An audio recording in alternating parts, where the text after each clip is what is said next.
Addiction is very close to my heart, like, because I've seen it struggling. I've seen a lot of people struggling that will be close to me, do you know what I mean? But no addict decides to wake up one morning and say, right, I'm going out today and I'm going to be strung out on drugs. But I've witnessed 30, 40, 50 people in the last 2 years in aftercare that's genuinely relapsed in every way, and there's 2 people in my time in 2 years in aftercare that haven't relapsed and that are still sober. And that's in 2 years I've seen about 30 people and they're all on the street now relapsed. But it's because they haven't got the guidance in life to help it, and they've been discriminated against when they're trying to better themselves in any way. And nobody has to be born, do you know what I mean? And when you are born into an unstable family, that's not the child's fault, that's not anyone's fault, do you know what I mean? So I think there should be a member of authority to come in, obviously not like the social services, nothing like that, but just to make sure that your actually personal human needs are being met. Well, you learn the most when you're a baby and when you're in the teenage years, your adolescent years, and your brain is like a sponge. But when you're in care and you're not being taught anything, how does anyone expect people to live throughout life and not to be in the revolving door of prison, or not to be homeless, or not to be on drugs, to take the easy route out? Because we don't know the right way unless someone teaches it to you. If you're in care, you're not in care because you have the mad that you can turn to a dad, to turn to. Your circumstances are different, do you know what I mean? So there's no support there, and for anyone to turn to that's leaving care, and that's how the addiction and then no jobs and all comes into play, because they actually don't know what to do, what path to take in life, because you're not being guided in the right way. So, and even down to little things like trying to get a new doctor or trying to get a credit union, they always look for a fixed address, and this comes into play with the homeless as well. Most homeless people obviously haven't got a fixed address that they can turn to, so they can't, for example, open a bank account without a letter of proof of address. They can't get a new doctor, they can't do anything, open a credit union. So how does anyone expect people to better themselves when they're constantly being discriminated against by everyone, do you know what I mean, for things that are completely out of their hands? It needs to stop. There's a man actually at the minute on O'Connell Bridge, and his stories after only coming out recently, he's there ages. But basically what happened was his daughter died, his wife became an alcoholic to deal with this, and then she wasn't paying off the mortgage bills. She died of the alcoholism, and now he's left on the street, do you know what I mean, because he has no house. But he's been discriminated against constantly by people walking across that bridge, looking at him, asking for money, but nobody knows what's after happening in his life, nobody knows his story, do you know what I mean? He wasn't after getting himself on drugs. There's not a whole lot going on. There's, as I said, the resources, the infrastructure, the refinements, the everything that helps you grow. There's a lot of broken families there, there's a lot of good families there, there's a lot of people dealing with stuff, there's a lot of people that would have shame and guilt because the media stigmatised the area so bad and things like that. But we're all human, we're all individual. These labels get put on us, and you need to go and look into yourself and discover yourself, who you truly are, and say, do you know what? No, I am a good person. Do you know what I mean? I have a heart, I have ambitions, and I have hopes, I have dreams, I have a future. The area that I'm from should not dictate to me what opportunities I should get, because coming from the community, there's a total lack of quality education, there's a total lack of opportunities. The discrimination is absolutely horrendous.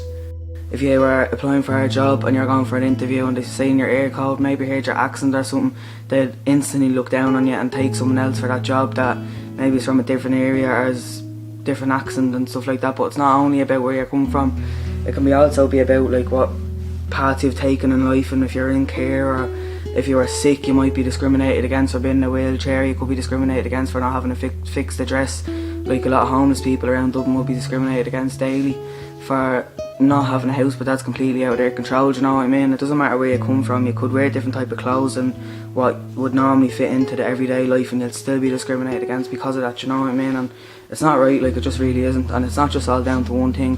There's a wide variety of things you can be discriminated against. Right, so this is a story that we got published in a book, and it's called The Strawberry Beds. I was walking on the polytunnels one day. While I was walking, I had some time to think about my life. I had some strawberries growing in the polytunnel. Inside the polytunnel, the strawberries were grown really great, real ripe and real fresh. I was just standing there one day and I was thinking to myself, how did they get like that? I started to realise it's because of the resources, the good environment. It's the heat, it's the water, and it has all the good stuff combined to help them grow, compared to the plants left outside the polytunnel, unattended, uncared for.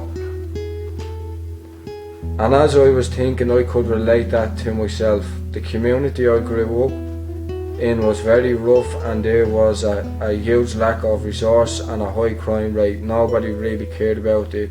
The majority of the population are all on social welfare. There's no football team, not many resources, the police are always around, and generally nobody really liked it.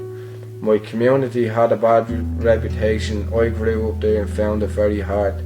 I realised it's not the person that comes out of the community, it's the actual resources they have and the refinements that's around them that help them grow. Since I was a part of the community, I used to think, am I ever going to progress or do well? Is it just me that's a bad person? But it wasn't.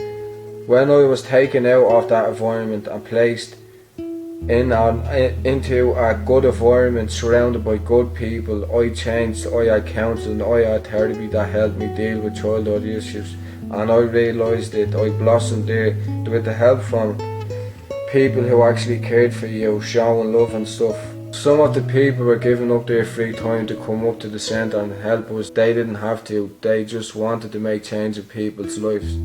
It was a tough program, it took me ages to get into it. It was hard, but I got over it. I still hold on to a lot of values I learned there. I feel like I can put them values back into my community.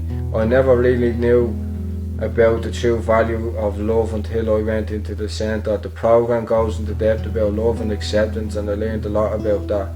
When I returned to my community, I noticed very little had changed, and it reminded me of the strawberry beds left unattended.